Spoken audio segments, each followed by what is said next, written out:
Hello, jangan jangan sakit dan jangan kena ya. Eh, ini aku udah kategorinya PDP dan rumah sakit itu nggak tahu harus mau ngapain, harus di mana, dan kita bisa dilepas begitu aja. Disarankan untuk langsung ke 4 rumah sakit besar tanpa pengawasan.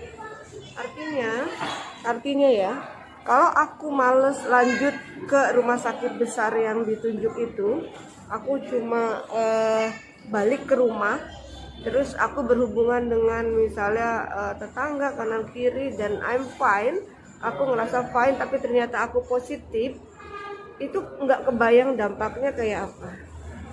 Karena ya udah, kategori PDP itu harusnya kalau di luar negeri itu udah nggak bisa yang namanya kita berkeliaran sendiri. Itu udah pasti ditarik, diisolasi gitu loh, dengan gejala-gejala yang sudah pasti.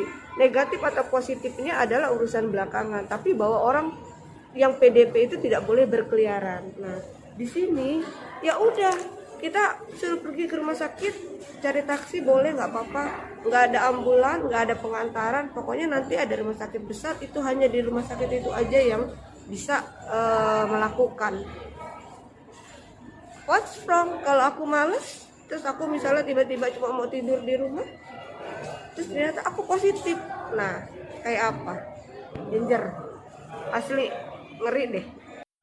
Kurva yang melengkung habis ini artinya suatu saat wabah ini akan berhenti. Nah, garis ini mewakili kapasitas rumah sakit dan tenaga kesehatan. Jadi semua yang di bawah garis ini kemungkinan besar akan dirawat, tapi yang di atas garis ini kemungkinan besar kesulitan dan bahkan meninggal dunia. Nah, tugas kita adalah membuat kurvanya tuh nggak terlalu melonjak tinggi, sehingga semua orang yang sakit bisa masuk ke dalam rumah sakit dan ditangani oleh petugas kesehatan. Jadi gimana caranya membuat kurva ini menjadi landai? Orang itu sakit nularin orang lain. Nah, orang yang sudah sembuh, tubuhnya jadi punya imunitas, sehingga kemungkinan dia tertular lagi itu kecil atau hampir nggak ada. Sehingga caranya sebuah wabah apapun itu dari zaman dulu berhenti adalah ketika cukup banyak orang kena virusnya, lalu menjadi imun sehingga virusnya nggak bisa punya orang untuk ditularin lagi. Nah, kenapa selama ini kita perlu banget namanya social distancing atau ngejauhin diri? Animasi ini bagus banget. Ini contoh kalau semua orang bergerak bebas seperti biasa, nggak ada pikiran, semua tetap pergi konser, pergi jalan-jalan, ini akan terjadi. Satu orang akan menularkan semua orang berbarengan, dan itu yang berbahaya. Seperti tadi kita ngelihat kurvanya ya, pada akhirnya akan lewat dan pada akhirnya semua orang akan sembuh. Tapi karena kurvanya tinggi, banyak orang akan mati dalam prosesnya. Nah, yang terjadi di Cina dengan adanya lockdown, ditutup, membuat orang tidak sakit sekaligus berbarengan. Jadi kurvanya lebih landai kalau kalian lihat, sehingga memberi waktu untuk orang-orang menjadi sembuh dan akhirnya bisa melandaikan kurva. Nah, sekarang kita lihat kalau kita lakukan namanya social distancing, yaitu kalau nggak harus banget, nggak usah pergi keluar. Kalau nggak penting-penting banget, nggak usah ketemu temen, nggak usah ada social function, semuanya ditunda dulu. Kita lihat apa yang terjadi.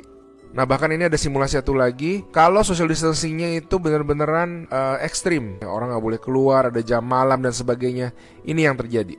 Kita lihat beda banget kan. Jadi ada orang yang akan tetap sakit, tapi mereka bisa masuk rumah sakit dan dirawat. Jadi teman-teman, please do your social distancing, stay at home, work from home, anywhere you can. Ada orang-orang yang nggak bisa, saya mengerti, tapi sebisa mungkin lakukanlah semuanya itu. A good way of doing it is to imagine that you do have the virus, yeah, and change your behavior so that you're not transmitting it.